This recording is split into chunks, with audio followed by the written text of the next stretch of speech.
ડેડિયાપાડા અને સાગબારા તાલુકા સંકલનની બેઠકમાં હાજર રહીને ડેડિયાપાડા અને સાગબારા તાલુકાને લગતા લોકહિતના અનેક પ્રશ્નો બાબતે અધિકારીઓ સાથે ચર્ચા વિમર્શ કરીને એને તાત્કાલિક ધોરણે નિરાકરણ આવે એ વાત આજે થઈ છે, જેમાં નેશનલ હાઈવે, સ્ટેટ હાઈવે, જિલ્લા પંચાયતના હાઈવે જ્યાં પણ એમાં રિપેરિંગ કરવા જેવી બાબત હોય ત્યાં રિપેરિંગ કરવામાં આવે. ઘણી જગ્યાએ આંગણવાડીના મકાનો નથી, એ આંગણવાડીના મકાનો તાકીદે બનાવવામાં આવે. શાળાઓના મકાનો નથી, એ તાકીદે બનાવવામાં આવે. આયુષ્માન ભારતના જે સબ હેલ્થ સેન્ટરો છે એમાં પણ કેટલાક કર્મચારીઓ સમયે હાજર નથી રહેતા, ત્યારે લોકોને અગવડતા પડે છે, એ પણ સમયે હાજર એવી અમે તાકીદ કરી છે.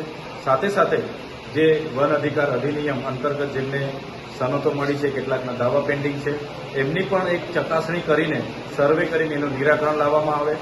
એવી તમામ બાબતો સ્વચ્છતા હોય, પોષણ હોય, કુપોષણ હોય, શિક્ષણ હોય, સિંચાઈ હોય, વીજળીને લઈને, ખાસ તો વીજળીને લઈને પણ અમારે ચર્ચાઓ થઈ છે. તમામ બાબતોએ અધિકારીઓએ હકારાત્મક જવાબો આપ્યા છે અને જે પણ મેં પ્રશ્ન રજૂઆતો કરી છે તમામ શાખાના અધિકારીઓ હાજર રહીને એનું તાકીદે નિરાકરણ આવે એ બાબતે એમણે અમને કીધું છે.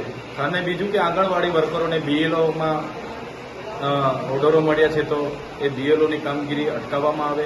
આંગણવાડી બાળકોને બીએલઓની કામગીરી આપવામાં આવશે તો નાના બાળકોને સાચવશે કોણ? એ જ પ્રકારે શિક્ષકોની ઘટ છે, છતાં શિક્ષકોને બીએલઓની કામગીરી કરાવવામાં આવે છે. એ બાબતે પણ મેં એમને ધ્યાન દોર્યું છે. સાથે સાથે મોવીથી ડેડિયાપાડા આવતા રોડમાં જે વચ્ચે પુલ તૂટ્યું છે એમાં સરકાર અને અધિકારીઓની બેદરકારી છતી થાય છે, એ પણ તાકીદે ચાલુ કરવામાં આવે. તમામ બાબતોને લઈને અમારી આજની સંકલનમાં ચર્ચા થઈ છે.